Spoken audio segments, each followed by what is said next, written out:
क्या देख रही हो कोमल?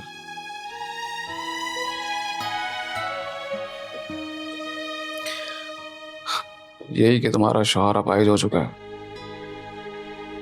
क्या फर्क पड़ता है? तुम्हारे लिए तो मैं वैसे भी गैर जरूरी हो चुका था, और तुम्हें छोड़ के जाने का रीजन भी मिल गया। क्या हो गया तुम्हें वासी? कुछ भी बोले जा रहे हो। कोमल, तुम मुझे हमेशा बहुत याद आओगी। तुम्हारी वो बातें जो तुम मुझे कहा करती थी कि अपने भाई के साथ बुरा मत करो, लेकिन मेरे दिल में नफरत पल रही थी। मुझे अंदाजा ही नहीं था कि कुदरत मुझे अपने जाल में फंसा लेगी।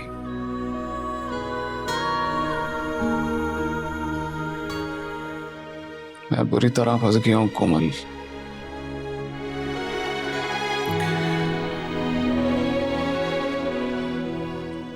और मैं नहीं चाहता कि तुम मेरे साथ मेरे जुर्मों की सजा काटती रहो।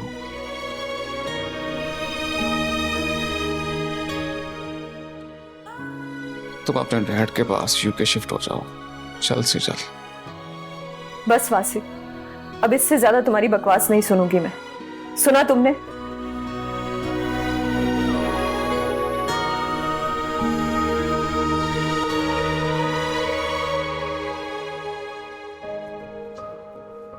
वासिक की फैमिली कहाँ है? वासिक के साथ आप हैं? जी, मैं उसका बड़ा भाई हूँ। वासिक को होश आ गए? जी। मुझे उनका बयान लेना है।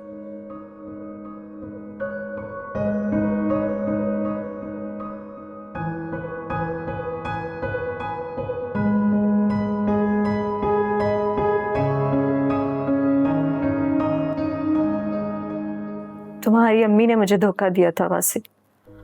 तुम्हें मुश्किलात का सामना था। वो जान चुकी थी कि तुम्हारी जॉब चली गई है। बस इसी बात का फायदा उठाया उन्होंने। आ जाएं प्लीज। कोमल, तुम जरा बाहर जाओ। मैं यहीं रहूंगी। आप पूछिए जो आपने पूछना है। वासिक साहब, आपसे बात हो सकती है? जी। आपको अंदाजा है वो कौन लोग थे? जी नहीं। हमें पता चला है कि आपकी चलती गाड़ी पे फायरिंग हुई है, जो शायद आपको छू के निकल गई है।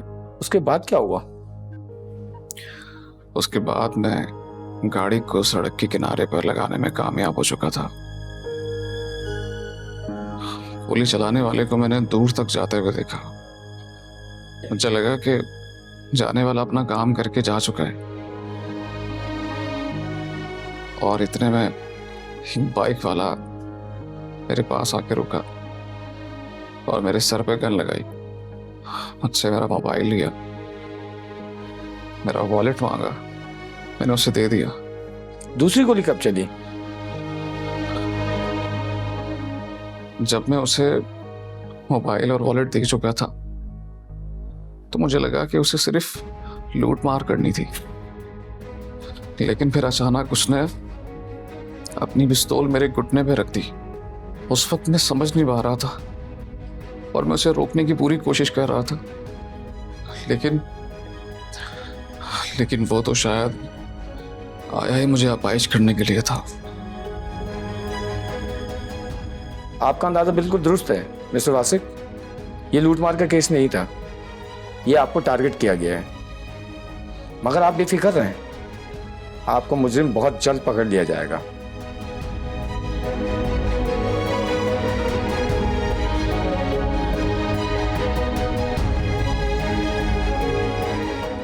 चलिए।